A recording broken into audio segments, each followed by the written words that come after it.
You don't know. Bad man. Yeah. These body baby. Alright, so check it.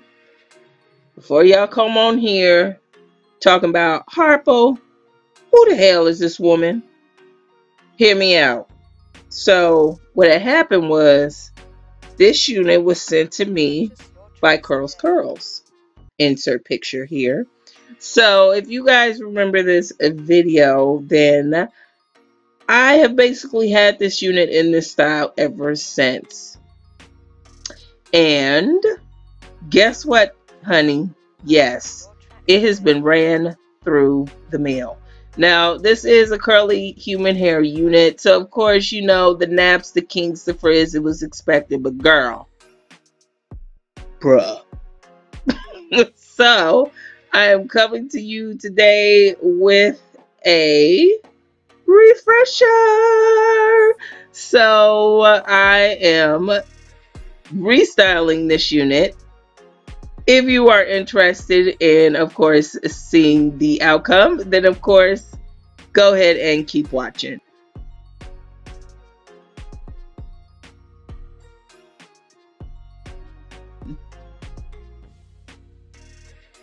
Now, of course, before we get started, if you are new to the channel, I thank you so much for clicking on that crazy thumbnail.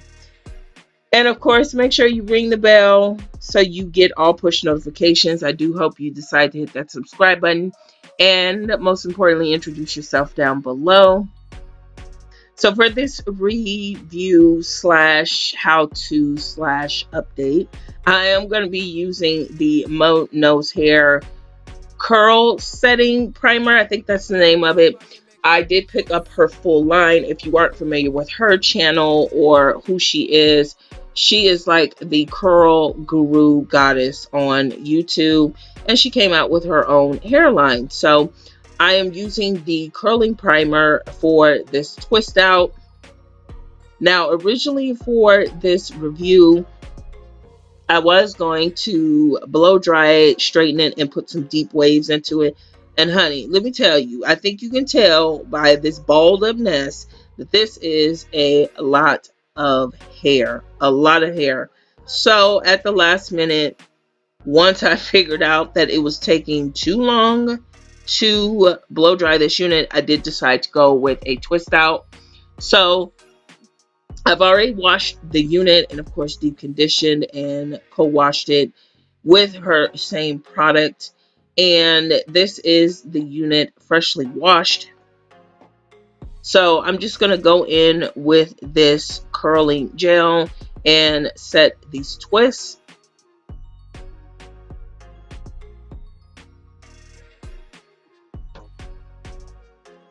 So I have always struggled with like two-strand twists, braid outs, you name it. They either come out not as defined as I would want them to, or very frizzy. There is like no in between. But I did pick up this great tip. I forgot where I saw it, but you basically braid the roots of the hair and then you twist the bottom. And that does help with like the poofiness, puffiness. It helps keep it a little bit more tame, but it also helps you get predefined parts that you can actually pick out. It's hard for me to explain with this voiceover, but that really helped me a lot with this twist out. Now, I did notice with the ends of this hair, they did tend to frizz up pretty much when I took the twist out. So I did use the oil that I had on hand. You can use any type of oil, which I would suggest, but I went for the Do Grow Wild Growth Oil. It was the only one I had within arm's reach. So I use that on the scalp of my head. I do not use that on my wigs, of course. It's kind of just a waste.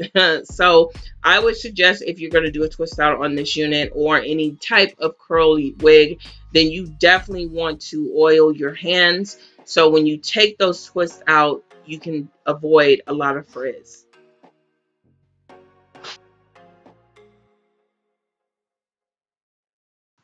I did use the Got to Be gel in the black bottle, which dries really, really fast. I did also notice I had to pay special attention to the sides when I did glue this unit down. Now, when I originally did the review, my hair was considerably shorter, and I did notice that the sides were a little short on me this go around. I'm pretty sure it's because my hair was not braided down. It was actually really poofy when I did this review. Other than the issues with the sides, no complaints with this cap construction. Still fits beautifully, and no issues with the lace stretching out. After wearing it a couple of times, it still lays really, really flat. And I do think that is because of this lace is really thin, because sis, once you do your magic, this lace literally melts. Now, one thing I do want to mention is I did unfortunately not catch the end of me styling this unit. The only thing that I didn't miss was me applying my pressed powder. Unfortunately, my camera did shut off and I was still styling, but I do use the Kufuru and the Yoded colors out of the Juvia's Place palette. So that is really all that you missed from the customizing of this unit. I do think that it turned out really, really good, and I'm really glad that it kept its fullness. No real issues besides the ends were a little dry. Now, this is a curly human hair wig, so of course the shedding was expected. The unit overall took about a full day to dry, so if you are going to do a twist out on any of your curly wigs, you do want to keep that in mind. Really pleased with the way that this unit came out though, so I want to give CurlsCurls a big shout out for sending out the unit once again. Definitely appreciate it. If you guys are interested in checking out the information for their site, I will have a direct link to this wig as well as a direct link to their website down below. And of course, if you're new to the channel, I do hope you have decided to hit that subscribe button, give this video a thumbs up, and of course, introduce yourself down below. As always, ladies, make sure you keep wearing it with confidence, and I'll talk to you guys in the next one.